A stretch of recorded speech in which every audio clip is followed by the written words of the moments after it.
Екінші нұсқа бойынша суретте берілгендерді пайдалана отырып бұрыш 1 мен бұрыш 2-ның градустық өлшемін анықтаңыз. Егер М параллель N түзуіне болса, бірінші бұрышынан екінші бұрышы 3 есе үлкен деген сөз. Берілген қараңыздар, М мен N бір-біріне параллель дейді. Бұл жердегі бірінші бұрыш пен екінші бұрыш бір-біріне тұтас бұрыш болып тұр. Біздегі бірінші бұрыштан екінші бұрыш 3 есе үлкен дейді. Сонда мына ереже бір-біріне тең деген сөз. Енді жазыңқы бұрыш бізде 180 градусқа тең. Сонда бірінші бұрыш пен екінші бұрыштың қосындысы 180 градусты беру керек. Ереже бойынша мына жердегі екінші бұрыштың орнына 3 көбейтілген бұрыш 1 деп жазсам, ешнәрсе өзгермейді. Сонда бізде бұрыш 1 қосылған 3 көбейтілген бұрыш 1, ол бізде 4 көбейтілген бұрыш 1-ді береді. Сонда 4-ті 180-ге бөлсек, бұрыш 1-іміз 45 градусқа тең деген сөз. Ереже бойынша бұрыш 2 тең 3 көбейтілген бұрыш 1-ге. Сонда 3-ті 45-ге көбейтсек, 135 градус деген сөз. Сонда біздегі бірінші бұрышымыз 45 градус, екінші бұрышымыз 135 градусқа тең деген сөз. Екінші есеп, АВС үшбұрышында А төбесінің ішкі бұрышы 58 градусқа тең. Ал С бұрышының ішкі бұрышы 47 градусқа тең. В бұрышының сыртқы бұрышын анықтаңыз дейді. А бұрышының ішкі бұрышы 58, С бұрышының 47, бізде В бұрышын анықтауымыз керек. Енді қараңыздар, ереже бар. Жазыңқы, мына жердегі біздегі ДВА сыртқы бұрыш болып тұр. Ол деген сөзіміз сыбайлас емес екі ішкі бұрыштың қосындысына тең. Сонда бұрыш А мен бұрыш С-ны қоссақ, бізде сыртқы бұрышымыз шығады ВДА деген. Сонда бізде тең болады 58-ге 58-ге 47-ні қоссақ, бізде 105 градус. Сондағы ДВА бұрышы бізде 105 градусқа тең. Үшінші есеп, үш бұрыш АВС үшбұрышында ВД бисектрисасы жүргізілген. Бұрыш А 60 градус, бұрыш С 40 градусқа тең. Енді ВДС үшбұрышының тең берілу екендігін дәлелдеңіз. АД және ДС кесінділерін салыстырыңыз дейді. Бұл жерде бізде ВД бисектриса А 60 градус, С 40 градус. Енді А вариантында біз дәлелдеуіміз керек тең берілу екендігін. Сонда А 60, С 40 градусқа дейін жазып алдық. В-ды бисектриса, ол деген сөзіміз бұрышты бізде қақ бөледі. В бұрышы деген сөзіміз бізде А мен С-ның қосындысын азайтқанға тең. 180-нен. Үш бұрыштың ішкі бұрыштарының қосындысы 180 градусқа. Сонда 60-қа 40-ты қосамызда 180-нен азайтсақ 80 градусқа тең болып тұр. Енді бисектриса болғандықтан 80 градусты қақ екіге бөледі. Мына жердегі біздегі ДВС бұрышы мен ВСД бұрышы бір-біріне тең болып тұр. 40 градус, 40 градус.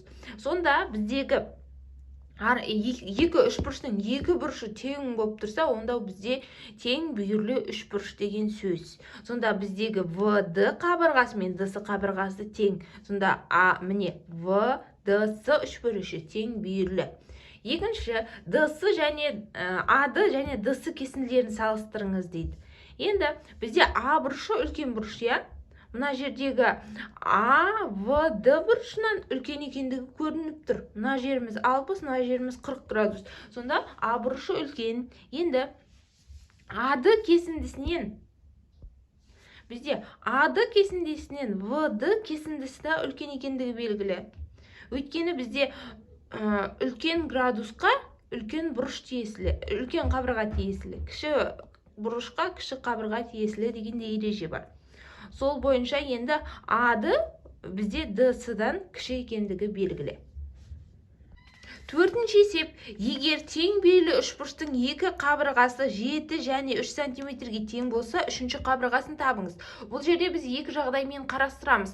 Бірінші жағдай бүйір қабырғаларын 7 сантиметр деп, екінші жағдай 3 сантиметр деп, екі жағдаймен. Өйткені бізде нақты белгілемес қой. Сонда тең бейлі үшбұрыштар екі тең бүйір екі қабырғасының қосындысы үшінші қабырғадан үлкен болу керек. Сонда қараңыздар, бізде 3-ке 3-ті қоссақ 7-ден үлкен болмайды, сонда ережеге жатпайды. Келесі, бүйір қабырғаларын 7 см деп қараған кезде 7 қосылған 7 ол 3-ші қабырғасынан үлкен болып тұр. Сонда біздегі ережеге екінші жағдай сай келіп тұр. Сонда жауабы 2 бүйір қабырғасы 7, табан қабырғасы 3 см-ге тең деген сөз.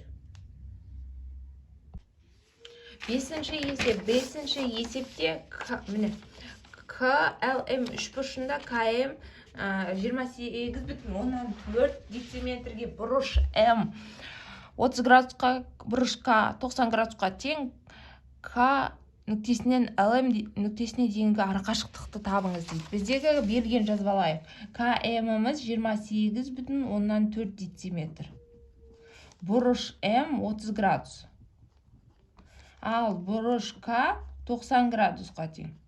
Сонда бізде КH-ты анықтауымыз керек. Сызба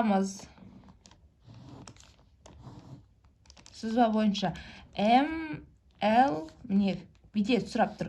К түзуінен ML нүктесіне дейінгі арақашықтық дейді. Сонда KH-ты анықтаймыз деген сөз.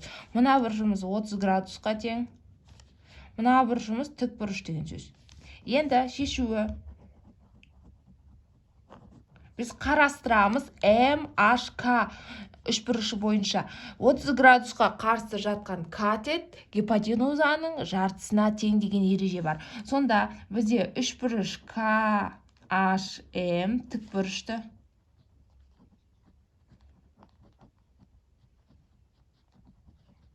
Сонда KH-ымыз біздегі 2-ден 1 көбейтілген KM-ге.